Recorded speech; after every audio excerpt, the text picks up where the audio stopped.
নমস্কার বন্ধুরা, আমি সৌমিত গাঙ্গুলি বাংলা ওপিনিয়ন ইউটিউব চ্যানেলে আপনাদের স্বাগত জানাই। আজ আমি ইসরায়েলের তরফ থেকে ইন্ডিয়ার উপর কিছু মন্তব্য করা হয়েছে সেই বিষয়েতে কথা বলবো।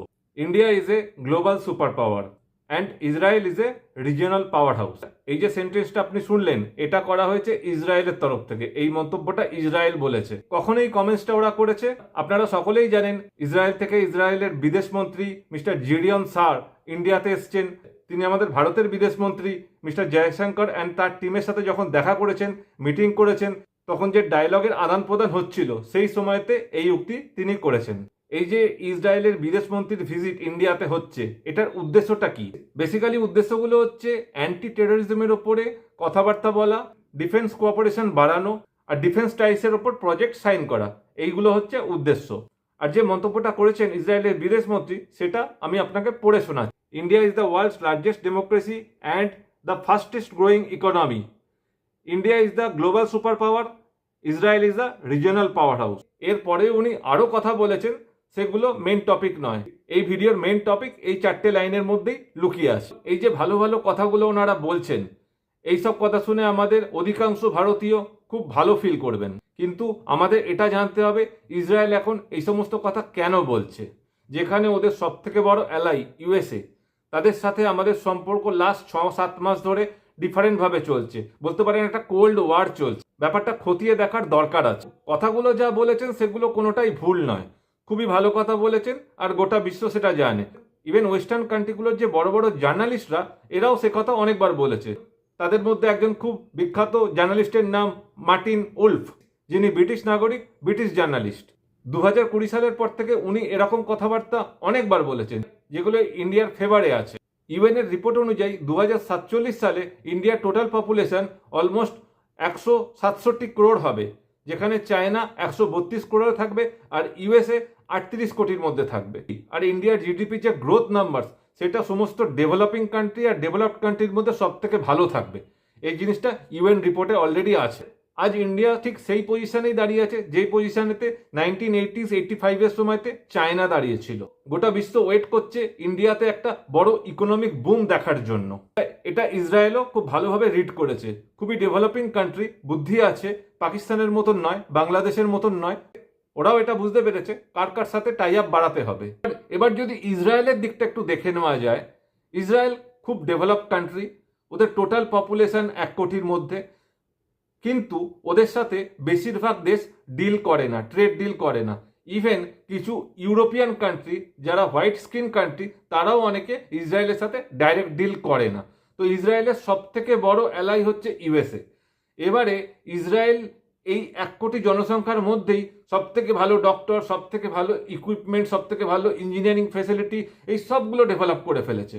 কিন্তু ওদের ওই রিজিয়নাল পাওয়ার হাউস থেকে গ্লোবাল পাওয়ার হাউস বানতে গেলে বড় বড় গ্লোবাল প্লেয়ারদের সাথে যুক্ত হতে হবে।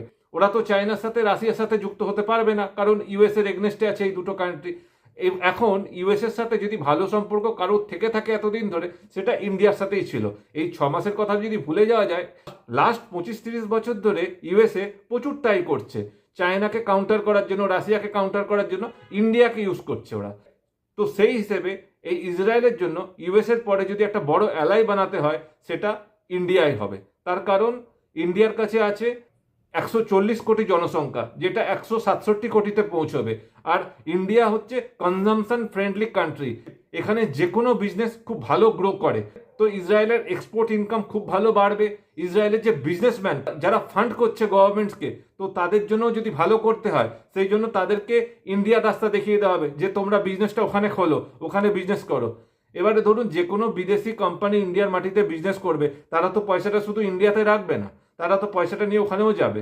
যেমন এই হুন্ডাইকে ধরে নিন, এই যে হিন্দুস্তান ইউনিলিভার, তারপরে গুগল, এরা কি পয়সাটা ইন্ডিয়ায় রাখছে? এরা তো যে ইনকামটা করছে সেটা তো ওভারসিজে ট্রান্সফারও হয়ে যাচ্ছে। তো যদি ইসরায়েলকে এক্সপোর্ট ইনকাম বাড়াতে হয়, ইসরায়েলের যদি ফরেস্ট রিজার্ভ বাড়াতে হয়, তো এমন একটা বড় কান্ট্রি চাই যেটা কনজামশন ফ্রেন্ডলি, যেখানে ইনভেস্ট করলে লস হবে না, ভালো রকম টাকা ইনকাম হবে। তো সেটা হচ্ছে ইন্ডিয়া। তো সেটা ইসরায়েল খুব ভালোভাবে বুঝে গেছে। তো তো সেই কারণে এই যে লিমিটেড একটা আমাদের সম্পর্ক ভালো চলছিল 1950 সালের সময় থেকে, অলমোস্ট 80 বছর ধরে আমরা একটা ভালো সম্পর্কের মধ্যে ছিলাম, কিন্তু সেটা একটা লিমিটেড জিনিসের ওপর ছিল, শুধু ডিফেন্স, ইন্টেল শেয়ারিং এইসবের মধ্যে ছিল। এবারে ব্যাপারটা ডিফেন্সের থেকেও কিছু বড় হতে চলেছে। এবারে দেখবেন আস্তে আস্তে প্রচুর প্রচুর ইসরায়েলি কোম্পানি ইন্ডিয়ার ওপরে নিজেদের বিজনেস খুলবে। হতে পারে এইসবই হচ্ছে কারণ, তাই জন্য ইন্ডিয়ান গভর্নমেন্টকে খুশি করার জন্য এইসব ভালো ভালো কথাগুলো ইসরায়েলের থেকে বলা হচ্ছে। এবারে উল্টো দিকটা যদি দেখা যায়, লাস্ট 6-7 মাস ধরে ইউএস এর সাথে আমাদের সম্পর্কটা একটু বিগড়ে আছে।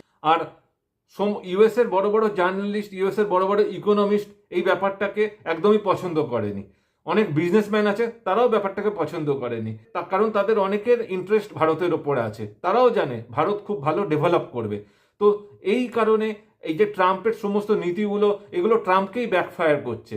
তো এরকমও হতে পারে কি এটা একটা সফট পাওয়ার ইউএস ইউজ করছে, যে ইসরায়েলকে পাঠাচ্ছে ওখান থেকে, কারণ ইউএস হচ্ছে ইসরায়েলের সব থেকে বড় অ্যালাই। তো ইউএস যদি কাউকে ইন্ডিয়াতে পাঠাতে চায়, সেটা হবে কে? ইন্ডিয়ার আর একটা বন্ধু। সেটা কে? সেটা হচ্ছে ইসরায়েল। তো ইসরায়েলকে পাঠানো হলো, ইসরায়েল ভালো ভালো কথা বললো, ডিফেন্স টাইস সাইন হচ্ছে, তো আরো কিছু এক্সট্রা হবে। তো এইসবের চক্করে কি ইসরায়েলও বুঝতে পারছে ইন্ডিয়ার কি মনোভাব এই মুহূর্তে, ইসরায়েলও বোঝার চেষ্টা করছে। তো এরকম একটা দিক হতে পারে কি ইউএস নিজের সফট পাওয়ার ইউজ করছে ইন্ডিয়াকে বোঝার জন্য, ইন্ডিয়ার রিলেশনটাকে আবার ঠিক করার জন্য। তো আপনার এই বিষয়তে কি মত, সেটা আপনি কমেন্ট সেকশনে অবশ্যই লিখুন। আবার দেখা হবে পরের ভিডিওতে। ভালো থাকবেন, সুস্থ থাকবেন। জয় হিন্দ, বন্দে মাতরম।